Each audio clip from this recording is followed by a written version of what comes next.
stuff here. Oh, here's something. Here's kind of, it's not exactly a rule, but a piece of advice. You're a writer. You're trying to get into the book business. In order to be in the book business, without driving yourself crazy about this, it's important, and there's an unprecedented opportunity now because things have changed so much, because the book business has become so transparent that you can understand and enter the business itself and understand how it works. Here's how. How many people here subscribe to Publishers Weekly? Not enough. I'm going to circulate this.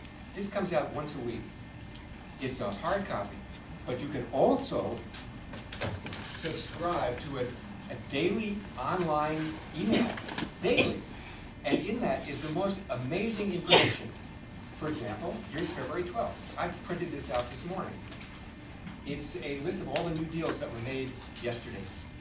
And if you think that the book business isn't busy and people aren't selling and buying books, this is each editor's acquisitions from each agent. For example, fiction.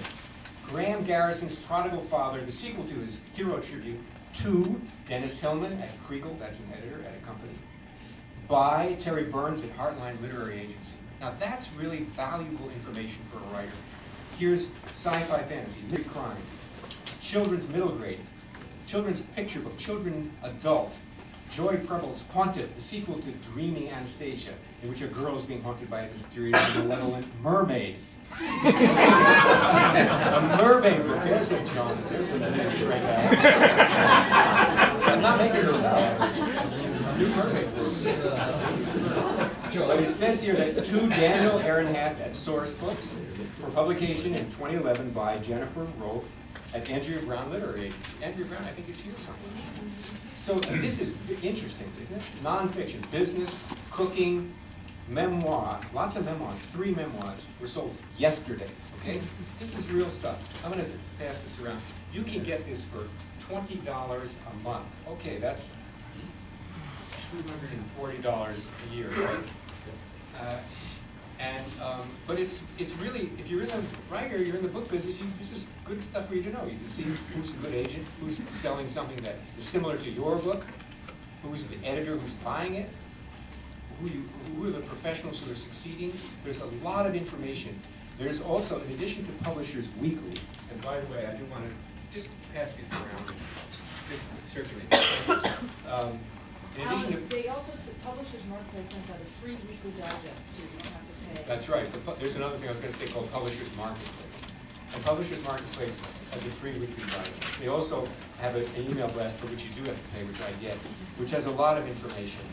Including, you can find out what agents, how many books they sold in the last year, so you can get a big picture of how agents are doing and which editors. I know I have to keep mine up so that people will know I'm doing something. As to how many books I've acquired, you know. My wife looked a few months ago, she said, "He only has 3 books. I know you've acquired more than that in the last 12 months. So we quickly added a bunch. They were all real. But these are things that you can do as a writer to keep yourself informed. Now you'll hear a great deal during this entire session about the importance. Many of you were here for the last session on the importance of Twittering or the importance of blogging, the importance of having a website. I agree with all of that, except I think why a young adult author, is she here? Where are you? She pointed out that you can really get addicted to that, and pretty soon you have no time to write. You're so busy blogging and so forth.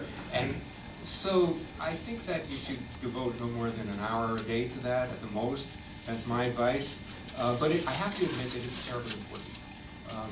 Having a website, all the writers that I publish have their own website. Because the publisher has a catalog type website. It's the author who the writer, that the reader wants to have access to and know more about. When you care about a book or an author, or you want to learn more about it, or you want to know what they're going to do next, there's a personal relationship that you can establish by going to the author's website or even by writing them, and maybe they'll respond. That's what the blogging is good for. I actually have a blog, and I encourage you all to look at it. If you take my card at the end of the session, you'll see how to get in touch with me if you're interested in my freelance work, which I have to mention, but also just to read my blog. It's at www.alanrinzler.com. And I try to get at least once a week up there something about writing and publishing. And I try to be valuable with it. They're not, I don't knock them off. I don't talk about what I had for dinner. I only talk about serious stuff. Like the last one we did was very serious. It's about backstory. Right? That's a really interesting problem for writers. How do you get all that information in that you need to know about the book starts here, but what happened before that? And how do you convey that without being boring and dull? And flashbacks.